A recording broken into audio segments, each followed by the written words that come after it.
Now let's talk about commissions. So, John, you brought Susie on, and you had a little example of her talking to somebody on our TV show, and the people said they had handed $80,000, and she said, what did your financial advisor recommend you do? And the financial advisor said you should buy an annuity, and Susie went, oh, I knew it, an annuity. I knew he was going to sell you an annuity. In a vacuum, that sounds like a pretty bad thing. Let's break this down. Let me give you an example. I have a client. Her name is Kathy Kay. 10 years ago, when she was 58 years old, she worked for a company. We handled their 401k plan. She came to me, and I said, how can I help you? She said, I've just found out that I'm going out on disability. I said, really, what happened?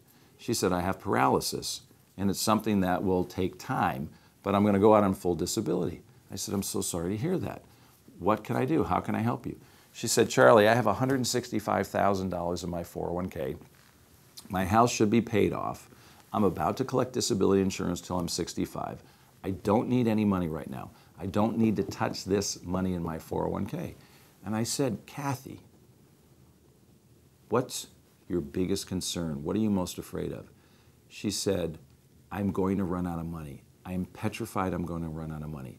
I need you to make sure I don't run out of money. So we created a financial plan for Kathy, and as part of that financial plan, we put her money in a variable annuity with an income benefit rider. That's right, Susie, that's right, John. I sold her an annuity. Flash forward to today. Kathy was in my office last week. She's now 68 years old. And by the way, her mom is 95. She's still active.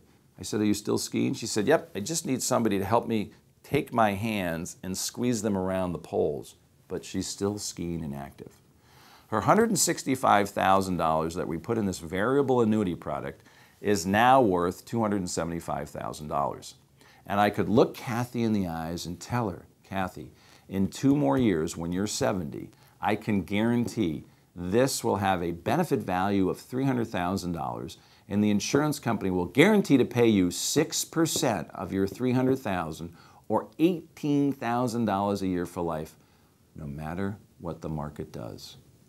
You know what Kathy did? She broke down in tears. She didn't break down in tears because I sold her an annuity and I made a 5% commission.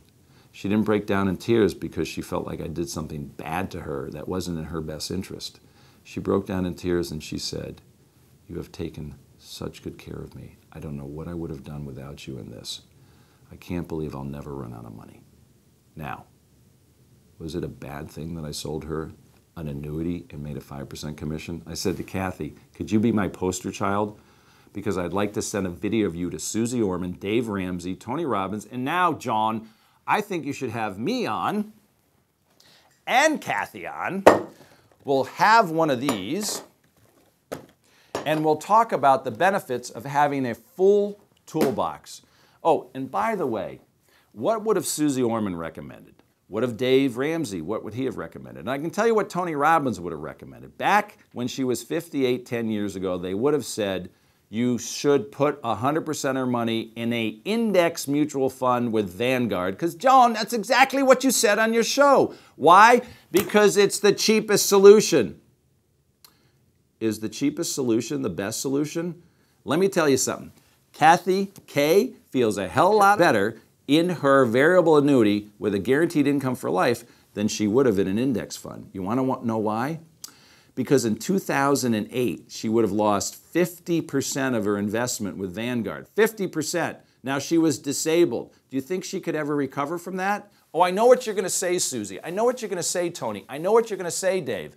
Well, she just needed to keep her money in the index fund, and 8 years later, she'd be better off. Let me ask you a question. If you were disabled and you were living on a fixed income and then you knew all you were going to get is Social Security, which is what she had, would you have the fortitude and strength to stay in the market in 2008 when the global economy was coming to an end? You'd need to drink a shitload of this in order to do that and withstand it, because she wouldn't do that.